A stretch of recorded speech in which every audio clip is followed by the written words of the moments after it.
Last में है।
Namaste.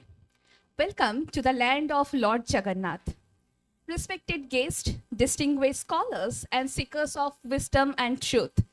Respected guests, I stand here before you with a heart full of gratitude, humble to hear for the first annual Dharma Studies Conference. A gathering where the ancient insights meets the pulse of our present world, where the wisdom becomes a living presence among us. Dharma. It is such a small word, yet it carries the weight of the cosmos. In the Vedas, it is said, Ratam Satyam Paramam Brahma.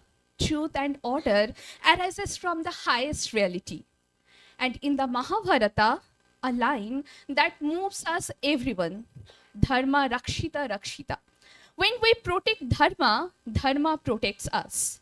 Dharma is not only in the scriptures, it is in the way a mother's hand rests on her child's head, in the way a teacher's voice softens when explaining our difficult ideas, in the way we choose kindness even when the world tests us. It is the soft bridge between what we are and what we aspire to be.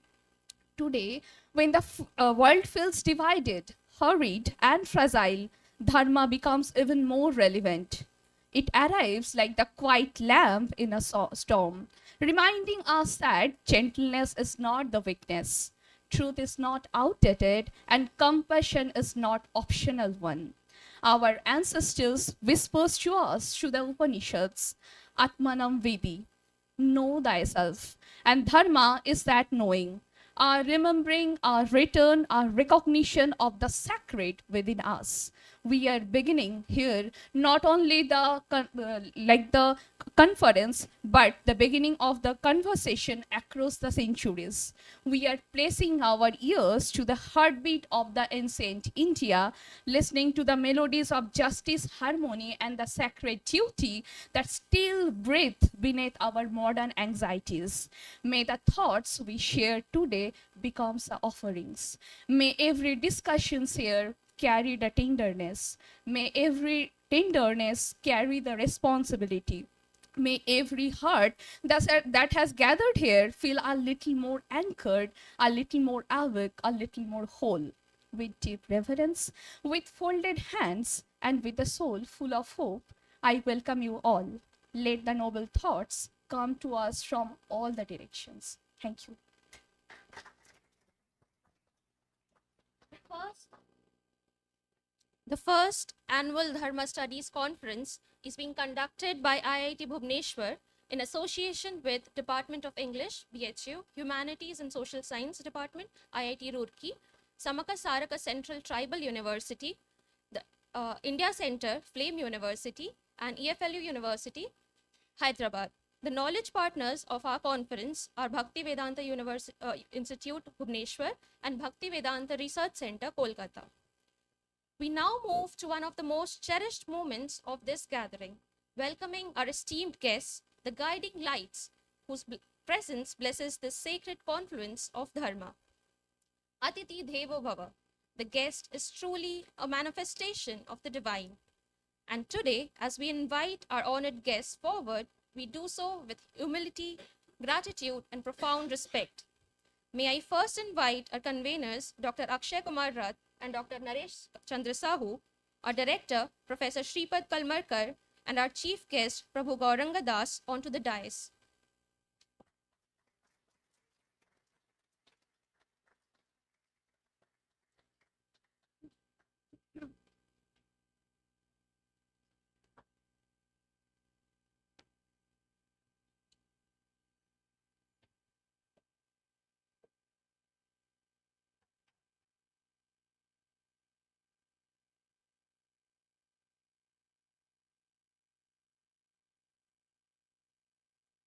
Thank you.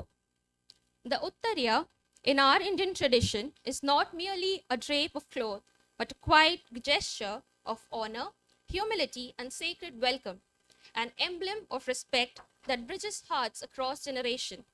We are honored to welcome our chief guest, Prabhu Gauranga Das, a revered spiritual teacher and monk of ISKCON, whose guidance blends timeless dharmic wisdom with modern clarity. His work inspires thousands to lead with purpose, compassion, and conscious intention. I invite our scholar Akshara to offer the traditional Uttariya to Prabhuji.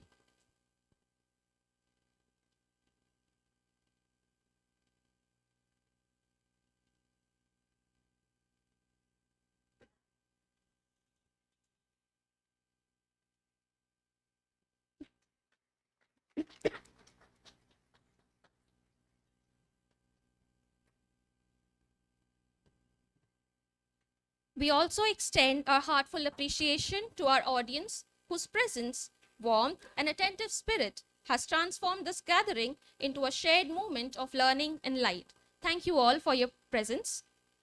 I would now invite our esteemed guest, Prabhu Gauranga Das, our director, Professor Shripad Kalmarkar, and our conveners to come forward and light the ceremonial lamp, a radiant act that signifies the dispelling of darkness, the awakening of knowledge, and the beginning of an auspicious journey. I also request the head, School of Humanities, Social Science and Management, Dr. Amrita Satpathy, and Dr. Sumanta Rudra and Sri Jatundhal to join us for the lighting of the sacred lamp.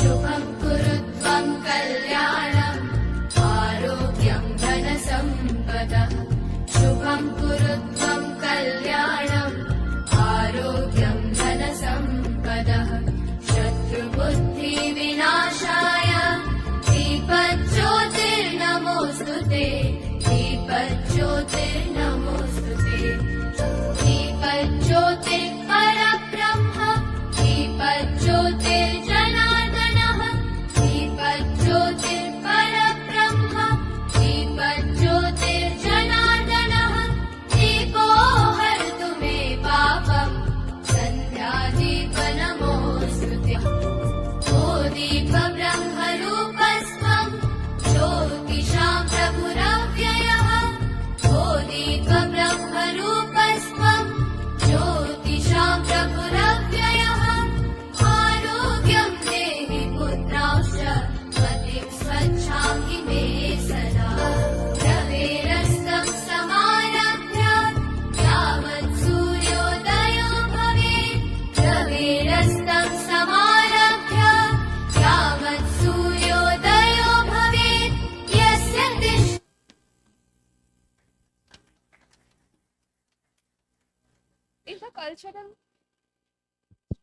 In the cultural soul of India, the banyan tree stands as a living scripture. Its vast roots symbolizes the continuity. Its wide canopy offers a refuge to the living, and its quiet endurance reflects the eternal rhythm of Dharma. It's a tree that has witnessed sages meditate, communities gather, and generations seek wisdom beneath its generous shade. In the spirit of this Dharma studies, we shall plant and nurture this young banyan tree in our school. an emblem of knowledge taking roots. One day, as it grows and stretches its arm of shade, may it remind us today's gathering of shared insight and the gentle, enduring growth of dharmic thought. So we humbly invite our esteemed guests to come forward and water the banyan sapling, marking the beginning of a legacy that will thrive long after we have walked past this moment.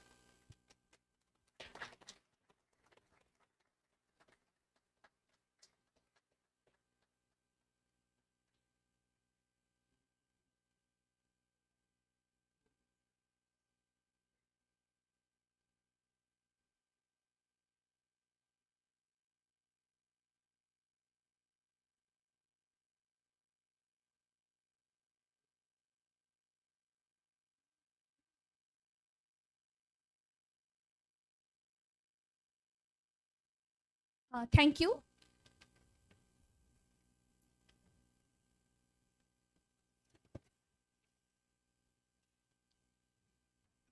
Now, I invite our Honorable Director, Professor Shripad Kalmarkar, to address the gathering.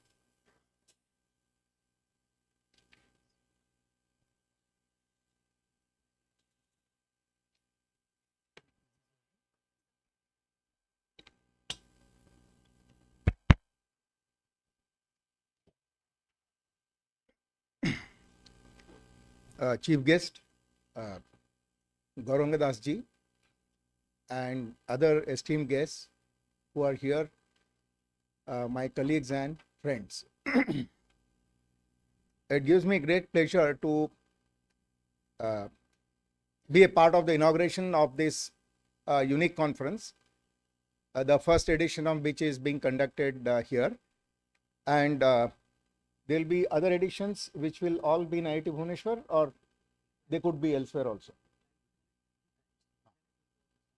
Okay. So it is a series.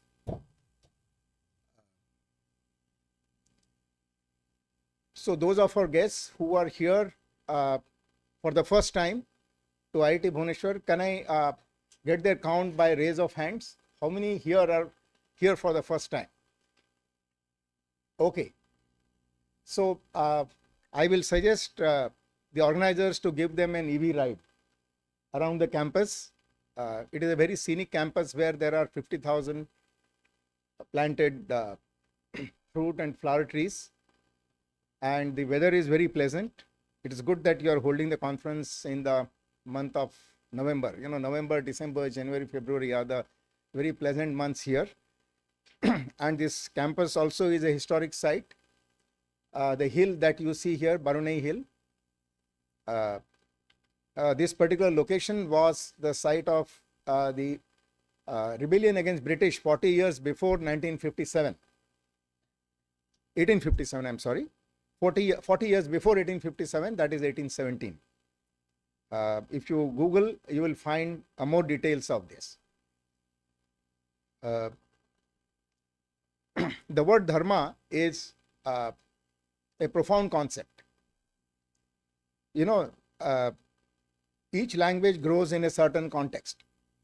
And so it throws up words and concepts which are which may be local to the context.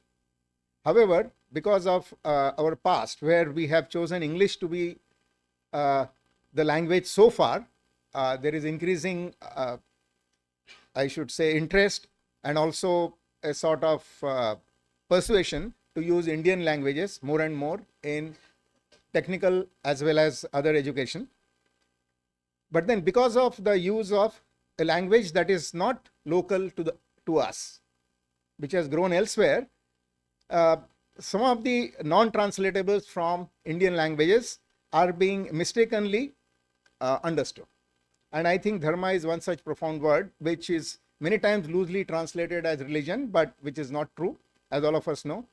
A simple way to understand this is that you can attach dharma to many other Indian words. So you have Sanatan Dharma, you have Swadharma, you have Yuga Dharma, you have Apat Dharma, that is dharma at the times of distress. and so on. So once you see the word dharma in this context, that it can be attached to many other words. And then you can clearly see if you replace this word dharma by religion, it will not make sense. Apad dharma, instead of that, if you say apad religion, or swadharma, self-religion, sanatan dharma, eternal religion, it would not make sense. So this is one way to realize that it is a non-translatable. You cannot find a word in other languages which is exactly equivalent to a single word. It is exactly equivalent to this. So it is good that a conference is being held on studies of dharma. So since the word dharma comes from Sanskrit, dharayati iti dharma, that which holds. So it is cosmic law, it is also code of conduct, and so on. More about this, our guests and the other speakers are going to tell us. So once again, I invite all of you who have come here for the first time to spend 3 days and not only gather intellectual input, but also enjoy the surroundings and climate. As we all know, the ambience also matters in what we receive from our knowledgeable speakers. Thank you.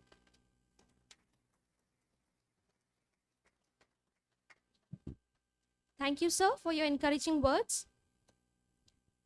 To steer our thoughts towards the heart of today's gathering, I now invite the convener of the first annual Dharma Studies Conference, Dr. Akshay Kumar Rath, to introduce the conference theme.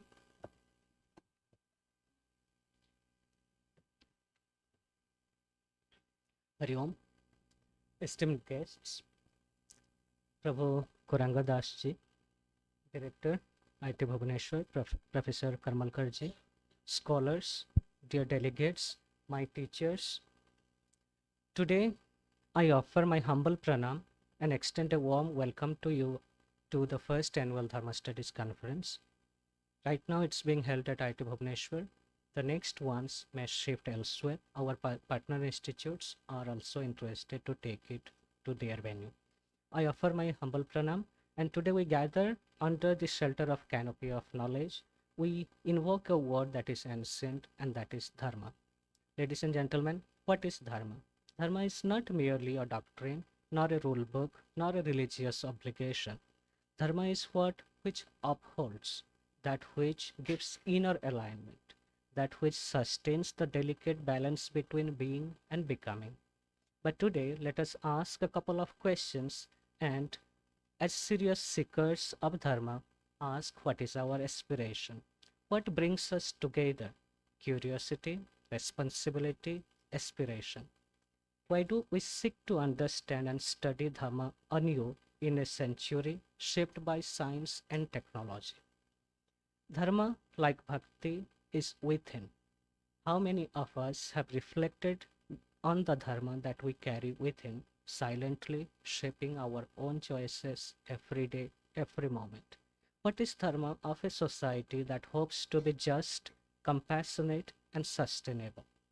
How do we carry this Dharma from the pages of the text into the pulse of lived experiences?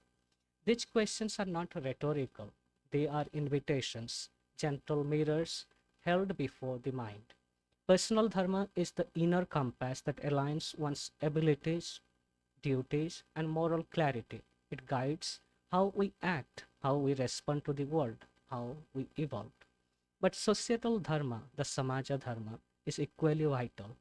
It is the Dharma that ensures dignity, justice, ecological harmony, and collective well-being.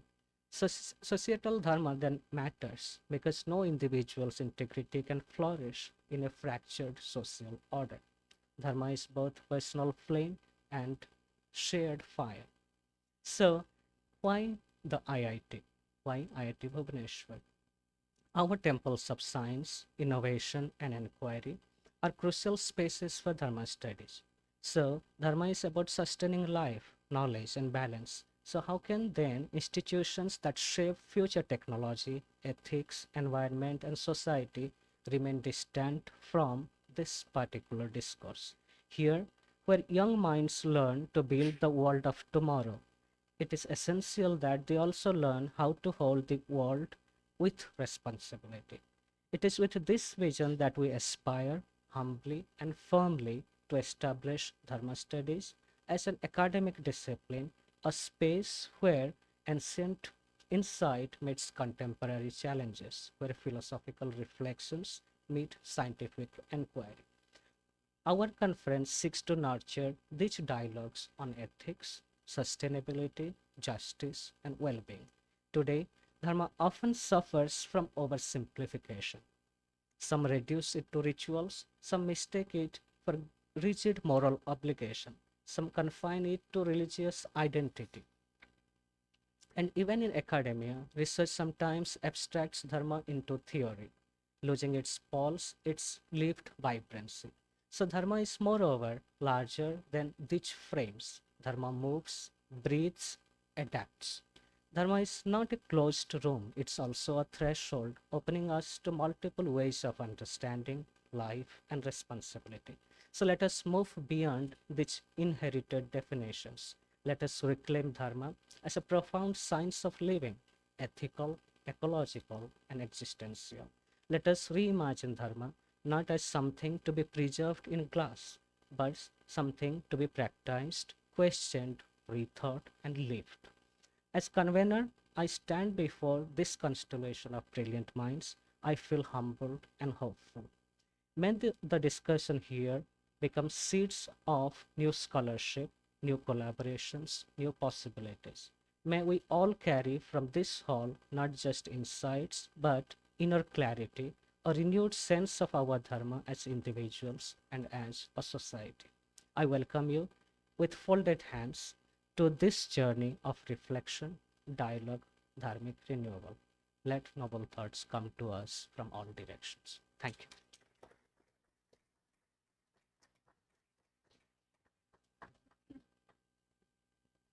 Thank you, sir, for your insightful words.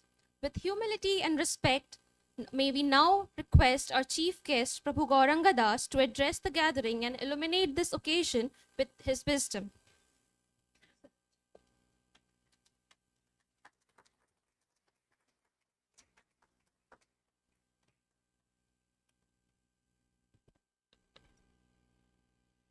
Honorable dignitaries on the dais, Dr.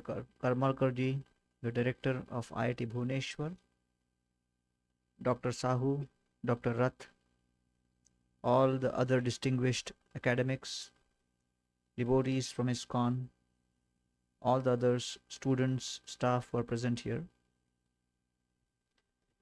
First of all, heartfelt gratitude and congratulations for organizing a very important conference to bring forth the prominence of what Dharma is. Today, majority of the students from India have aspirations to go to different parts of the world to study, especially USA. A country with 330 million population, USA, has 390 million guns. I'm very honored that I have with me one of the disciples of Srila Prabhupada, His Grace Bhaktarupa Prabhu, from USA, who came to India in 1975 to study Dharma and been here for the last 50 years in Orissa in Jagannath Puri.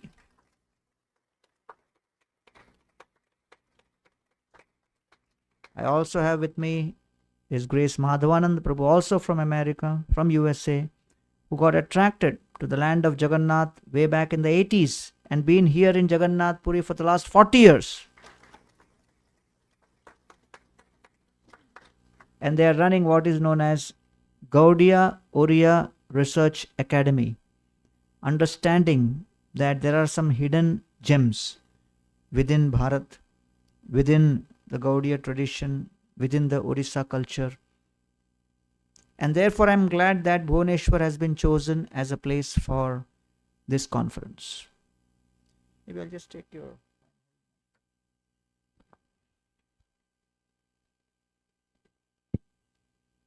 So, dear friends, today we are actually experiencing a tremendous crisis.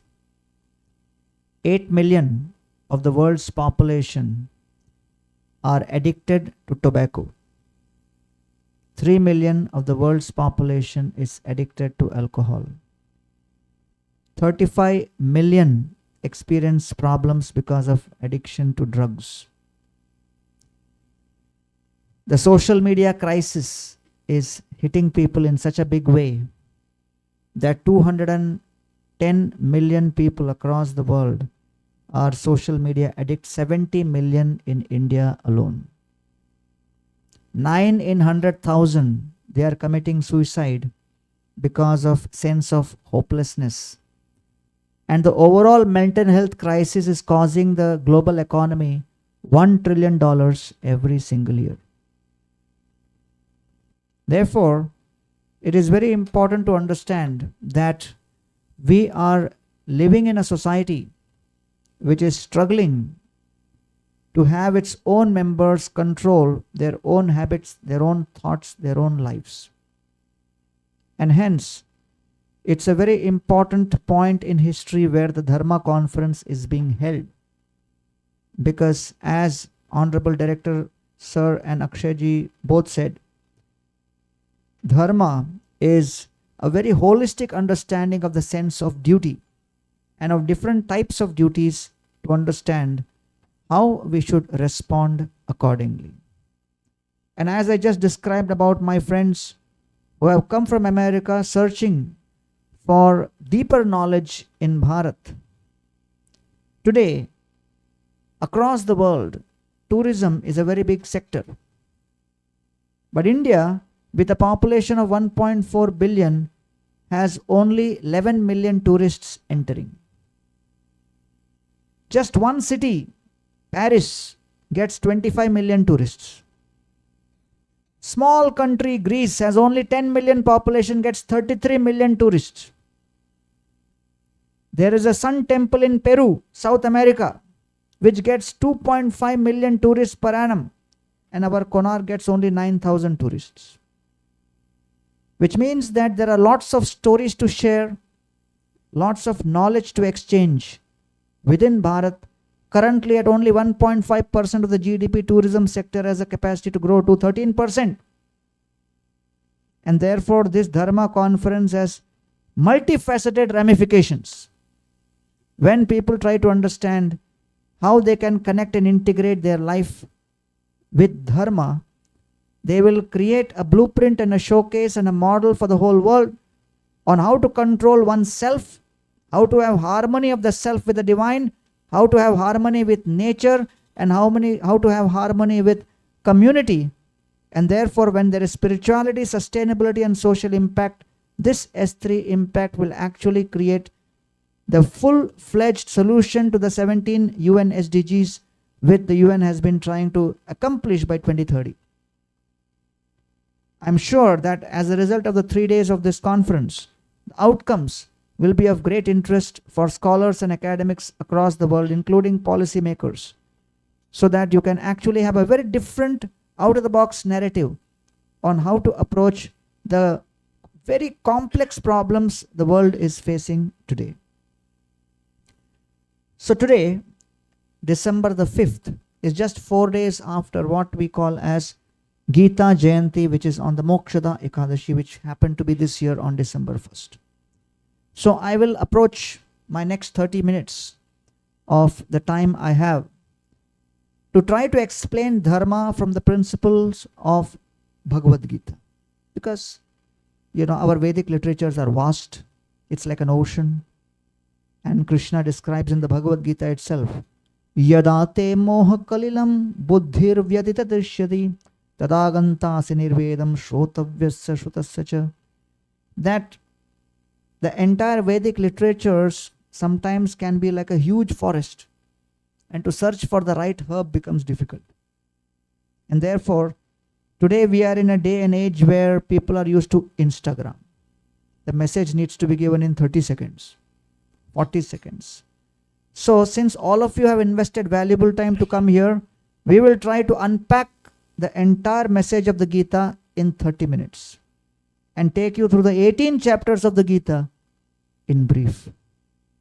Because if I tell you come for 18 days to hear 18 chapters, very few will come. One time I was trying to distribute Gita in the local trains in Mumbai. I showed the Gita to one gentleman. He looked at me and said, "Sir, Gita free mein hai kya?" I said, "Nahi, Gita is for 70 rupees. He looked at me and said, "Arey, Krishna spoke the Gita to Arjuna free? आप 70 रुपए क्यों ले रहे हो?" I said, "Sir, Krishna spoke to Arjuna in Kurukshetra. This is Mumbai, 70 rupees is transport charge." So many times people have heard the Gita. They know the Gita is a very important literature. They name their children also Arjuna. But the biggest challenge is they do not know how Gita can help me today in 2025 in an AI driven world. And therefore, in the Bhagavad Gita, on the battlefield of Kurukshetra, the most successful archer of all time who has never lost a battle in life, Arjuna. Arjuna is skill personified, Arjuna is success personified, Arjuna is focus personified, Arjuna is resilience personified. Arjuna is the best of what any student can aspire for in life. Arjuna is the wealthiest, Arjuna is the most powerful, most influential, much sought after. And he is standing there on the battlefield of Kurukshetra, a totally nervous wreck. Just because one small dimension in his life changed. And what was that? Arjuna came to fight against Duryodhana, and suddenly Krishna brought the chariot in front of Bhishma and Drona. And when Arjuna looked at Duryodhana, he was inspired to fight because his identity matched. I am a warrior and here is my enemy. But when Bhishma came in front, he thought, "Oh, he's my grandfather. I'm a grandson. I'm supposed to love him." He looked at Drona, he said, "Oh, he's a teacher. I'm supposed to respect him. I'm a student." So suddenly Arjuna realized that he's an archer who has been trained to fight external battles, but now he's facing an internal battle, and the battle was between three identities. The identity as a warrior was at war with identity as a grandson, or at war with his identity as a grandson and a disciple. So disciple versus grandson versus warrior. Three identities were conflicting. And thankfully Arjuna did not have social media accounts for extra identities to create confusion. With only three identities, the conflict was enough to paralyze him. Therefore, I'll divide the 18 chapters of Gita into chapters of 6, 6 and 6. So the first 6 chapters of the Bhagavad Gita, they focus on the first element of Dharma. So I will divide Dharma into 3 elements. The first element of Dharma is what is called as stability in identity. Arjuna looks at Krishna and says, "Karpanya doshopahata svabhava prachhami tvam dharma sammudacheta nishreyasya nishchitam bruhitan me shishyasteham shadimam tvam prapannam." I am experiencing dharma sammudha cheta.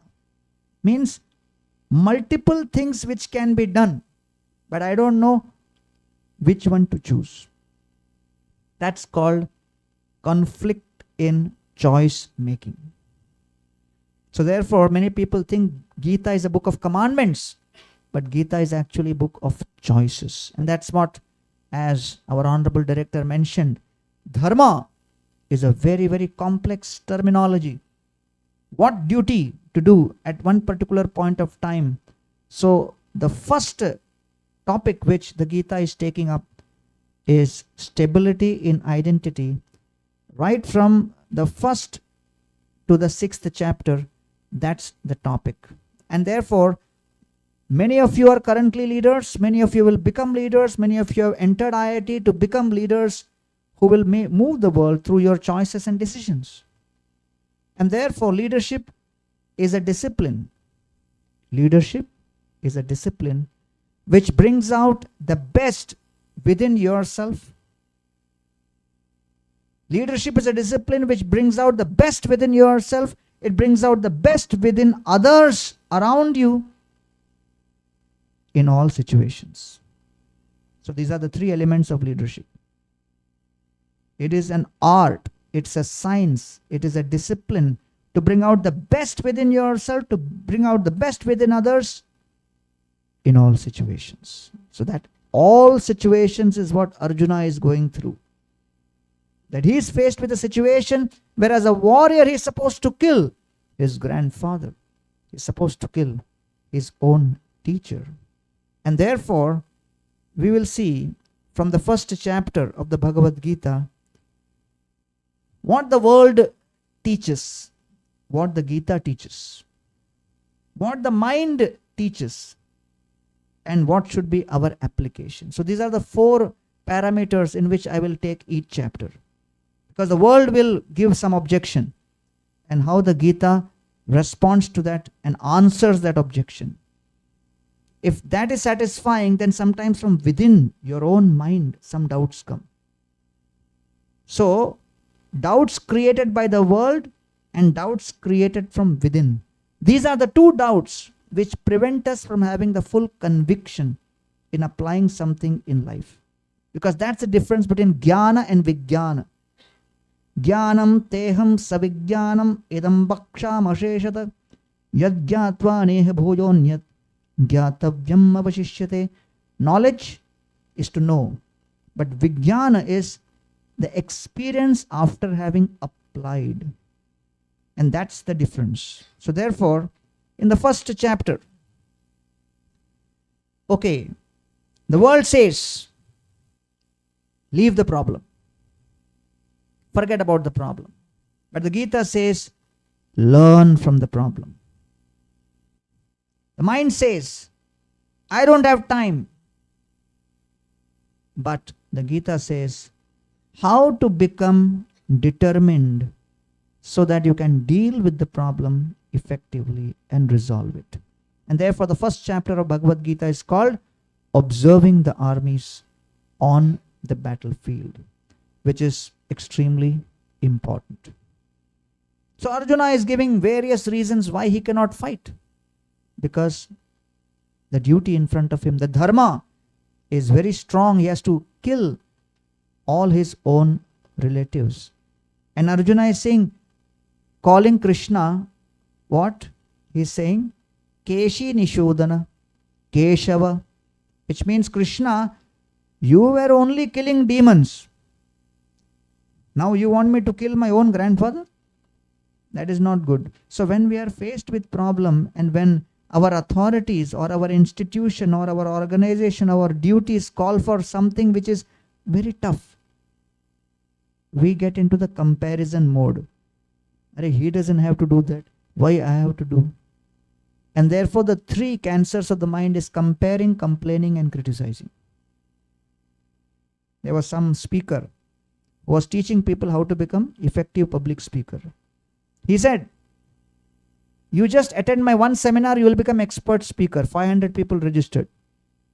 He stood on the podium and he said, whenever you want to become a public speaker, begin your speech with such dramatic opening lines that people will remain attentive for the whole speech.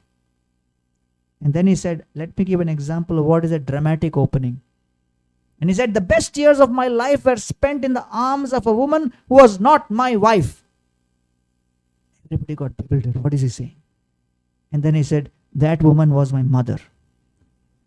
And the audience said, wow, that's a great way to attract people's attention. So one guy in the audience was from a village. He went and called the whole village, I have become public speaker. And the whole village showed up thinking, how can this guy become a speaker? So then this man stood on the podium in front of the mic. First time he was speaking in public, he was nervous. And then he said, let me begin with that punchline. So he said, the best years of my life were spent in the arms of a woman who was not my wife. And he was so nervous, he forgot the next line. And then he was trying to remember, what was that? And he said, I can't remember who she was. In a social media driven world, the biggest challenge is not your competence. The biggest challenge is not your competence, but your tendency to compare on social media what others are doing to such an extent you forget your own ability to contribute. And therefore, dear friends, each one of you have the ability to contribute. And Arjuna was paralyzed thinking, I cannot fight. And therefore, that's what chapter 1 says. Don't compare your problem, your situation with others. You have a duty. Chapter 2. The world says, act first, ask later. Gita says, ask first, act later. That's what Arjuna is doing. Asking Krishna, what is my duty? The mind says, I already know all this. Why do I need anybody's guidance? Me? Guidance? What do you mean? I can guide the world. But Gita says, make decisions with discretion. That's the summary of the second chapter, where Krishna is guiding Arjuna and saying, Yogasthaha kurukarmani sangam tyaktva dhananjaya siddhya siddhyo samo bhutva samatvam yogamuchyate. Understand that the stability in identity is obtained when you realize, I have an identity beyond this body, beyond my husband and wife, beyond my kids, beyond my house, beyond my money, beyond my influence, beyond my career. And that identity is as a soul. And therefore, action, knowledge, meditation, devotion, all of this together help us act with the right kind of absorption. And hence, this is extremely important. Make decisions in such a way it is sustainable and based on your eternal identity. Your eternal identity is one which keeps you stable. I remember when I joined as a monk in Chopati, I was sent to the kitchen to serve. One other monk joined. He was also sent to the kitchen with me. He was a well-built monk, so I asked him to roll chapatis. After a month, he came and started complaining. You don't know who I am. I said, who are you? He said, I am a very famous speaker in my village. I joined ISKCON to become public speaker, to become a preacher, not to make chapati. I said, why you are telling me? I am also making chapati. So after 3 days, again he complained 3 days. Then after a month, he took his luggage and said, I am going home. I said, why? He said, you did not recognize my talent. I am supposed to be a famous speaker and you are making me to roll chapati. मैं ISKCON में आया प्रचारक बनने, चपाती बनाने नहीं. I said, okay, he went. 10 years later, he met me at an event. He came running to me. He said, after I left the temple, I got married. After marriage, my wife got back pain. घर पे चपाती मैं ही बनाता हूँ. So maybe I should have waited some more time. The third chapter, Krishna describes.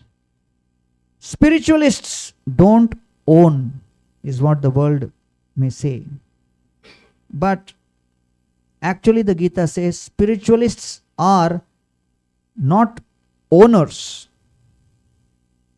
The mind may say, I have many, many duties. But the Gita says, your first duty is to overcome temptation and control your own mind and senses. Athakena prayuktoyam papam chariti purusha anichanapi varshneya baladiva niyojita. Arjuna says, what is that power within which forces me to do things which I don't want to do, which I know it is wrong, still I land up doing that? Krishna says, Kama esha krodha esha rajoguna samudbhava. It is lust, my dear Arjuna. Beware of that lust.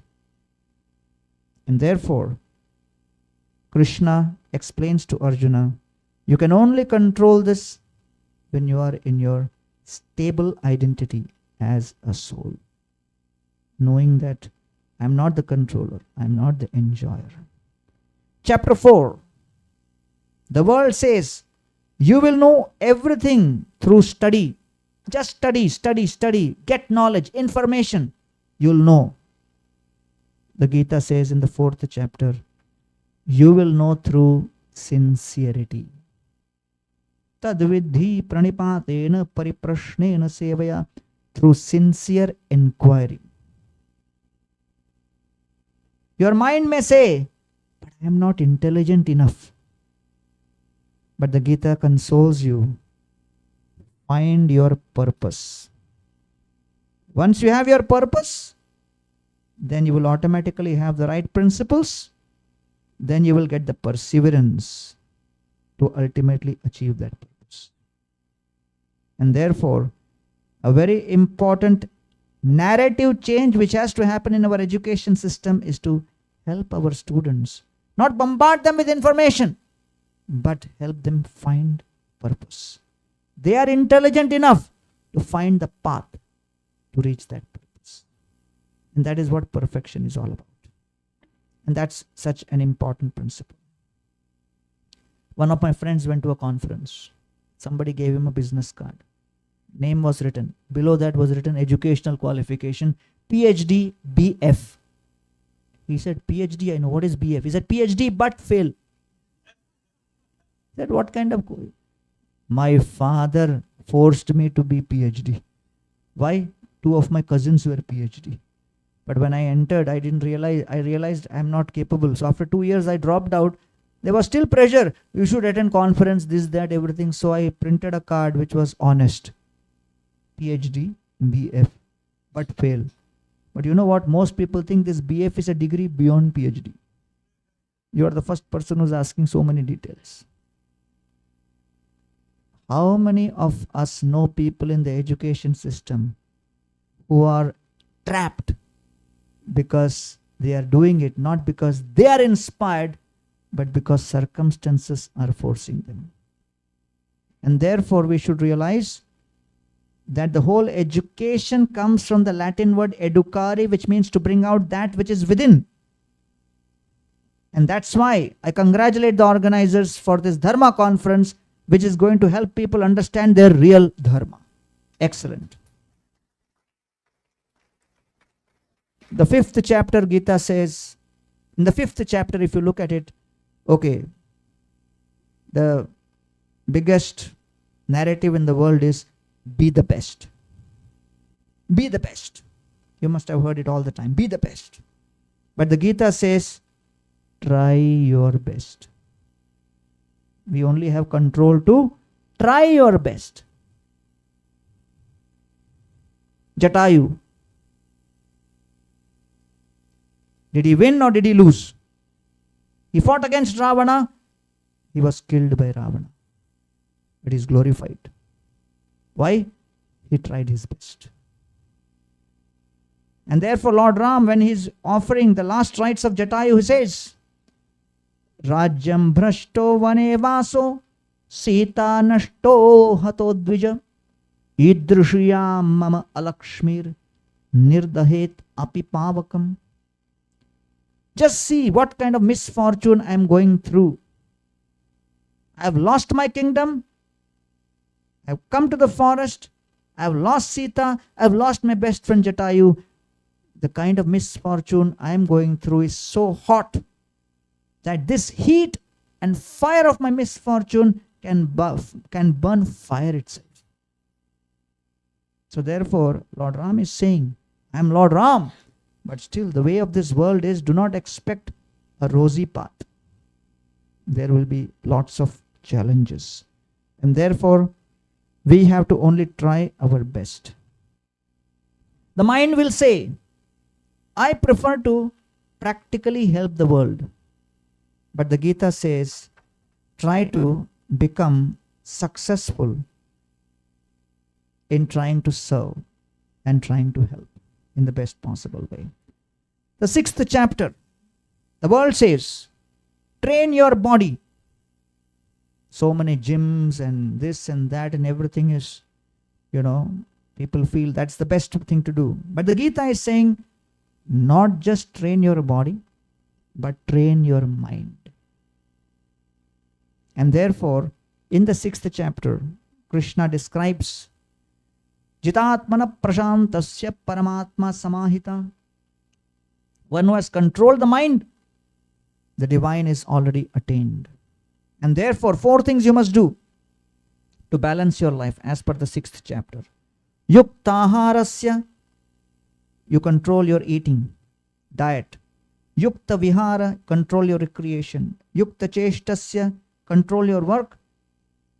Yukta cheshtasya karmas, yukta swapna, and 4th, control your sleep. Your food and your sleep helps control your physical body. Your recreation and the amount of work you do and the way and the attitude with which you work helps control your mind. And therefore the formula is given right there. And therefore many times in work situations you get unnecessarily frustrated because you think so many circumstances are being imposed on me in my workplace which is beyond my control. One sadhu went to a lady's house and said, give me some bakshish. So this was in a village. She was making rotis inside in a sigdi. So there was a lot of ash in the sigdi. She was in a frustrated mood. She got all that ash, rak, and dumped it into the sadhu's outstretched chadar. Take this and get lost. The sadhu immediately said, thank you very much, Mataji. I will come again tomorrow. She became very upset. I am giving you so much of useless ash. Why you will come again tomorrow? The sadhu said, Mataji, I am so happy that today at least you have begun the process of giving. Today you are giving ash, tomorrow you will give cash. So when circumstances cannot be controlled, the only thing you can do is control your consciousness. And that's what the 6th chapter is discussed. So the first 6 chapters thus describe, and in the 6th chapter, the mind may say, especially in today's time, I am too active, too hyperactive, can't focus. But the Gita says, be present. Be in the present and be focused. So the first 6 chapters describe the first element of Dharma, which is stability in identity.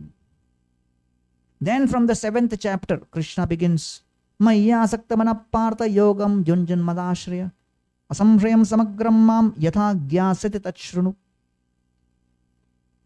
Begin the process by hearing. And therefore, the 7th to the 12th chapter of the Gita describe the second element of Dharma, which is purity in proclivity or intention.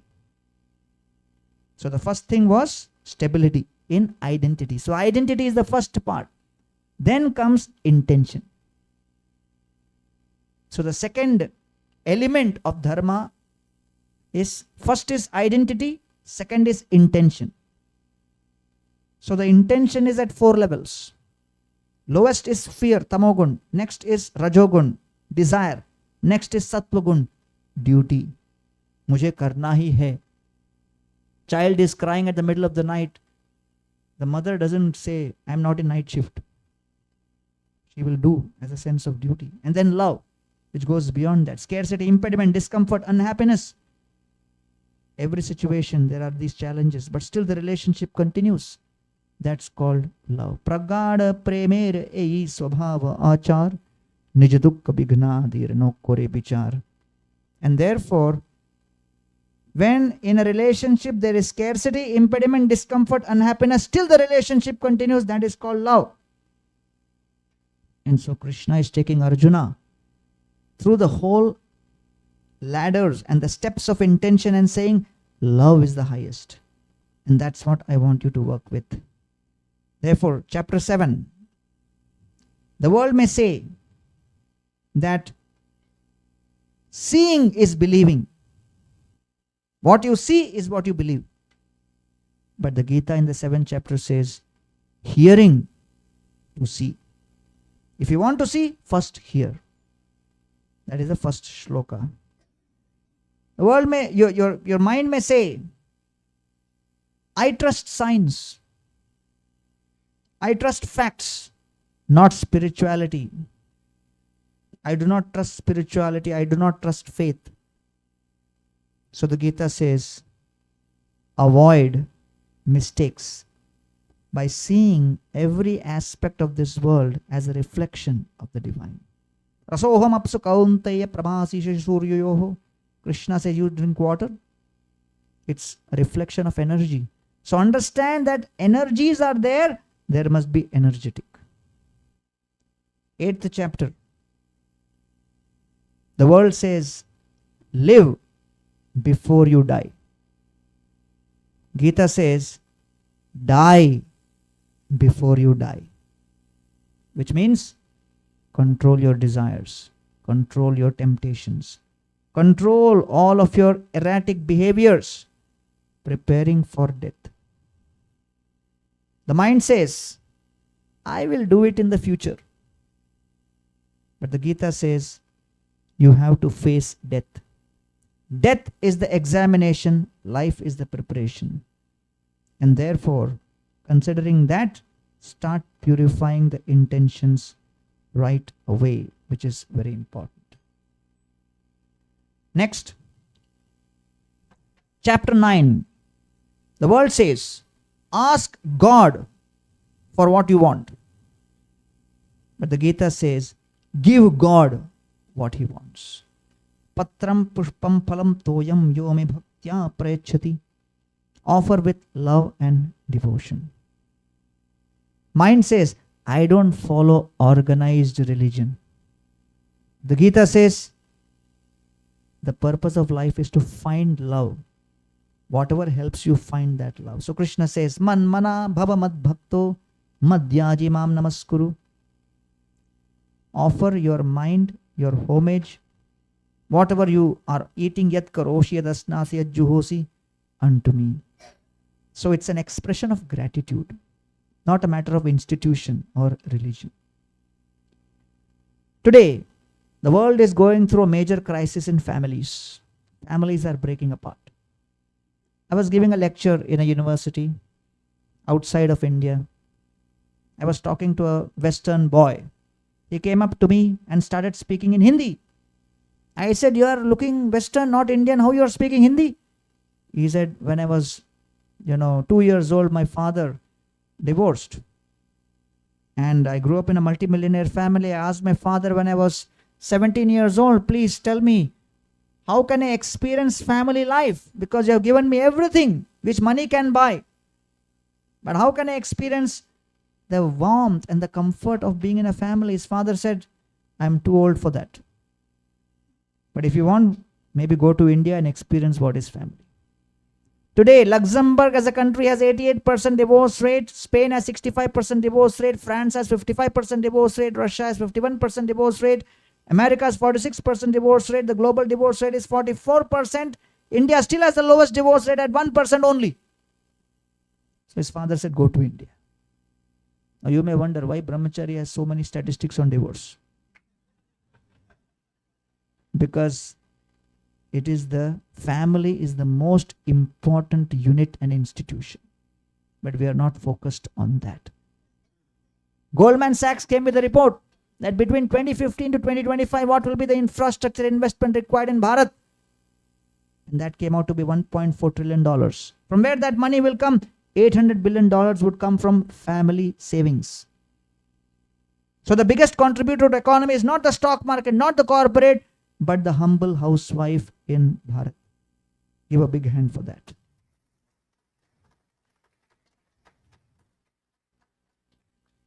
If there is no family feeling, why there will be saving? So because his father said, okay, he took a flight, came to Varanasi, went to a house, paying guest, allowed, accepted. He went to talk to the owner of the house, said, allow me to stay in your house for 2 years only, just to experience what is family. The warmth of family, sitting together, eating together, chatting together, celebrating festivals together. My father pumped a lot of money on me, but never gave me experience of family. I want to experience family in your house just for 2 years. If you allow me to stay 2 years as a paying guest, every month I'll give you a rent of 1 lakh rupees. That guy said, why 2 years? Stay whole life. And then he added, if you have other friends also who want to experience family, we will open one more room. Dear friends, there are things we are taking for granted. The family we know as an institution will no longer remain. Each member of the family with their smartphone is in samadhi. All the descriptions of Gita are matching of samadhi. The child forgets eating, forgets sleeping, forgets everything else. They will forget the families around me also. These are all symptoms of samadhi. But the way it is going, very soon the word family will become word in dictionary, where we tell people this is how family used to be. So therefore the 9th chapter is describing this. And therefore, 10th chapter, Krishna says, can't see God anymore. Gita says, can't see, you can see God everywhere. The mind says, I don't experience God. But the Gita says, I have never seen him. I don't experience God, I have never seen him. Gita is saying, perceive his beauty in each and every item in creation. In the 11th chapter, the mind says, the world says, believe in yourself. Gita says, believe in Krishna. The mind says, I have too many difficulties in life. Gita says, detect the divinity. Yadyat vibhuti mat sattvam shrimat urjitam eva. In the 11th chapter, Krishna demonstrates the universal form, and he concludes that by saying, Bhaktya tu ananya shakya aham eva vidorjuna. Only through divinity you can appreciate this world. And the section of the Dharma ends in the 12th chapter, where the world says, make a to-do list. Make a to-do list. But the Gita in the 12th chapter says, make a to-be list. Don't focus on action. Focus on what you will be. And therefore, the mind says, if I follow all this, I will lose all my friends. Gita says, this will help you spiritually progress. And therefore, Krishna explains in the 12th chapter the yoga ladder and says, Abhyasepya samarthosi kartum madyogamashrita. That if you cannot do that, but at least do good for others, serve others. And then adveshta sarvabhutanam maitra karuna evacha, and gradually you will experience qualities which are within. The oil is within the earth. The geologist knows how to extract it. Like that, all divine qualities are there within. Get the process and technology to extract it. And therefore, 7th to the 12th chapter of the Gita, the 6th middle chapters describe the second element of dharma, which is intention. Purity in intention. So first 6 chapters describe the first element of dharma, which is stability in identity. Second 6 chapters describe purity in intention. The third 6 chapters, which is 13 to the 18th chapters of the Gita, describe the third element of dharma, which is intensity in activity.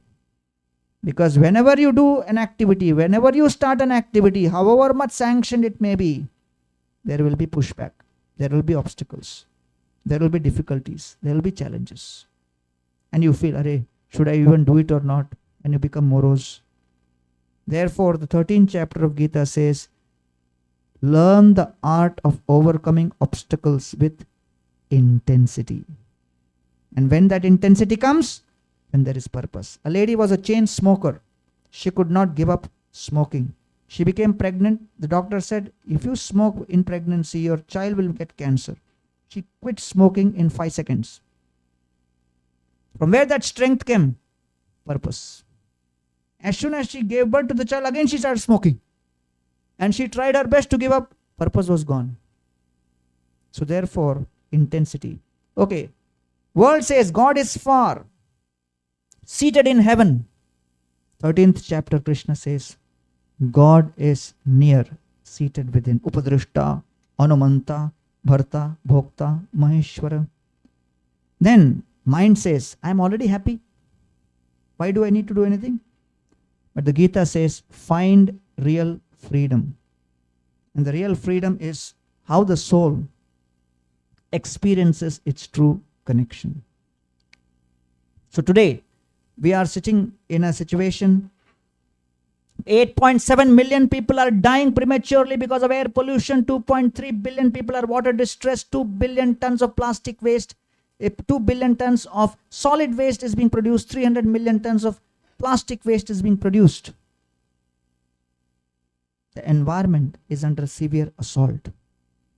And therefore, Krishna explains in the Bhagavad Gita, understand that the Purusha is the supreme divine. We are also Anu as a Jiva. But then the Prakriti is not supposed to be exploited. But understand that the Prakriti is following the rules and regulations set by the Param Purusha. 14th chapter, Krishna is bringing this principle again, where the world says the wealthy have the most, but the Gita says the wealthy is that person who needs the least. Abhayam Satpasam Shuddhi Jnana Yoga Vyavasthiti, and the whole description of more than 25 qualities in the mode of goodness are given. So the mode of goodness really helps you become wealthy because you will need the least. When you are free from hankering, you are satisfied. That satisfaction and self-control is the real wealth Gita is talking about. The mind says, I have too many bad habits. But the Gita says, avoid burnout. The 15th chapter, the world says, pursue your dreams. Gita says, discover your reality. Sarvasya chaham hridi sannivishto. I am situated in the heart and will help you. Mattah smritir jnanam apohanam cha. Help you get your memory back. The mind may say, I'll lose my ambition. I won't be successful. Krishna says, real success is becoming detached. By understanding that actually nothing is mine and I am simply a trustee. And therefore, in the 15th chapter, Krishna is very clearly saying, Gama Vishyata Bhutani Dharayamaha Mojasa Pushnami Chaushadi Sarva Somo Bhutva Rasatmaka. I am dependent on everything. Earth is in its orbit. It's not because of my power. The vegetables are getting their taste, not because of my power. That helps you become detached. The 16th chapter is speaking about very important principle, divine and demoniac forces. The world says, I, me and mine should be your mantra. But the Gita says, we, us and ours should be the real mantra. Mind says, I see religion causes more problems. But the Gita says, change your outlook. And therefore the 16th chapter, Krishna says that Yah Shastra Vidam Utstrujya Vartate Kamakarata. If you act whimsically, forgetting the Shastric injunction, you will create more problems than good. And therefore, the 17th chapter, the mind says, the world says, faith opposes knowledge, but the Gita says faith builds knowledge. The mind says, I have seen too much of hypocrisy in religion. But the Gita says, Anudvega karam vakyam satyam priyahitam chet, perfect your speech.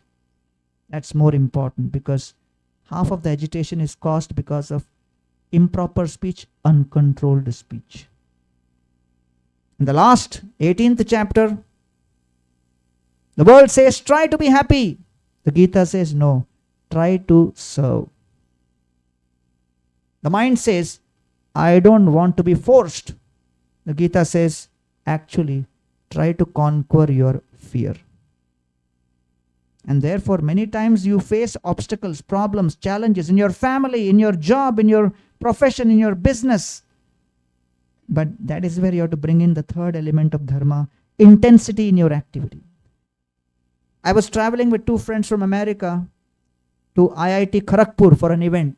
My flight landed at Kolkata. we were told that day is Bengal Bandh. No vehicles will move.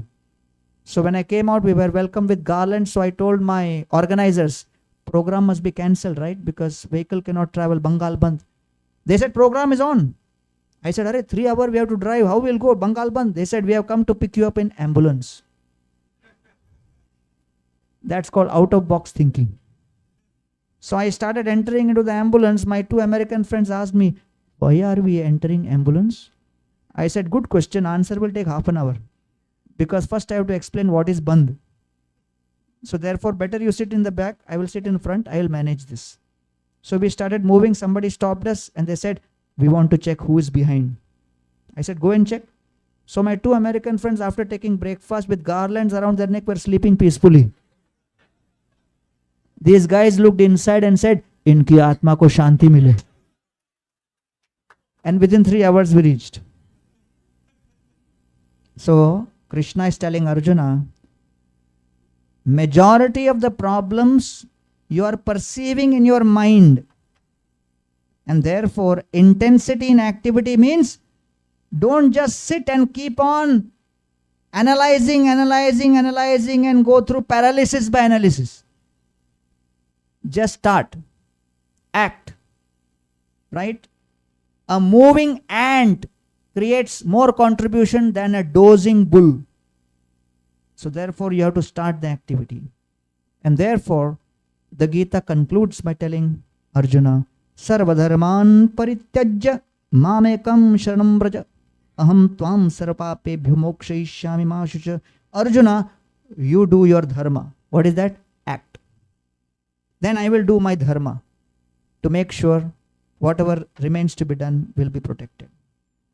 And therefore, dear friends, I conclude by describing the 18 chapters of the Gita is one of the most fascinating descriptions of dharma, where each of the 6 chapters describe about the 3 facets of dharma. The first 6 chapters described the stability in identity. The middle 6 chapters describe the purity in intention or proclivity. And the last 6 chapters describe about what is known as intensity in activity. So when you have the right kind of identity, intention, and activity in place with intensity, then no matter what kind of situation you may go through, you realize that as our Honorable Karmakar sir described, dharma is not a static term.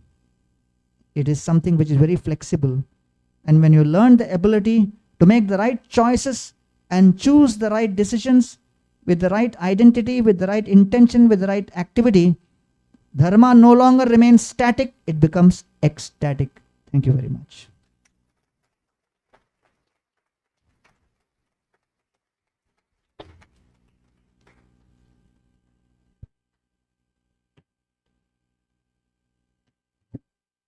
Thank you, sir, for your inspiring and illuminating words. I would now like to request our Honorable Director, Professor Shripad Kalmarkar, to present a small token of our gratitude to our esteemed guest.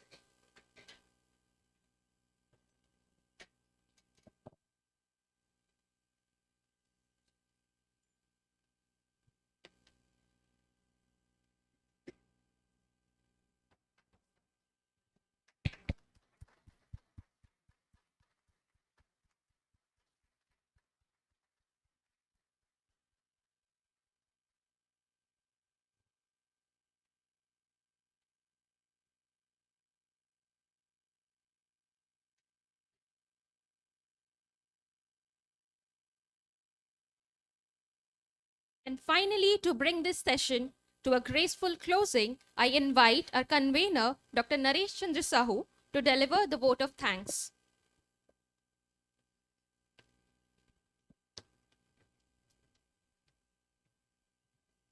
Namaskar.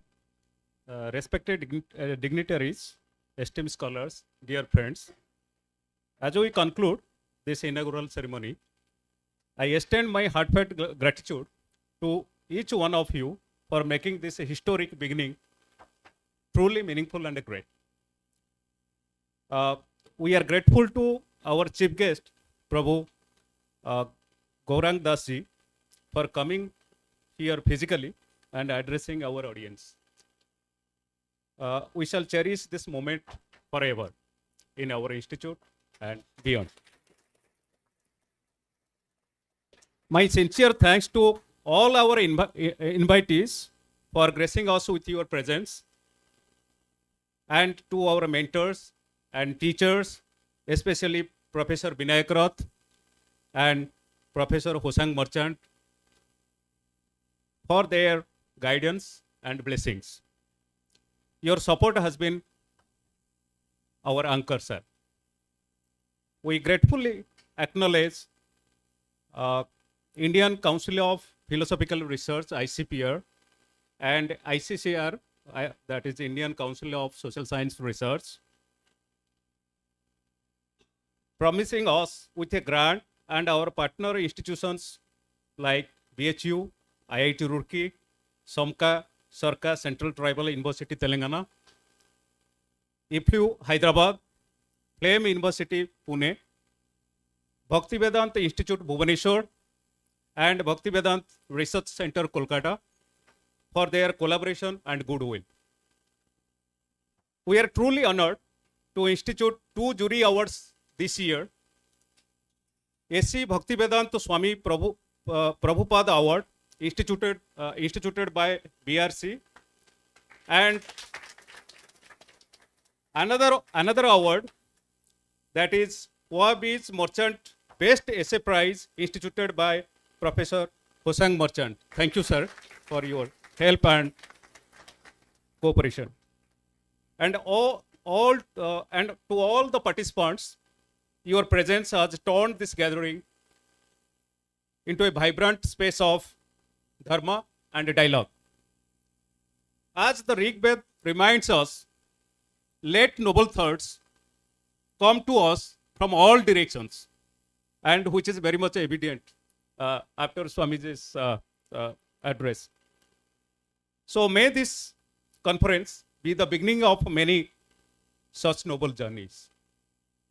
Thank you. Namaskar. Jai Jagannath.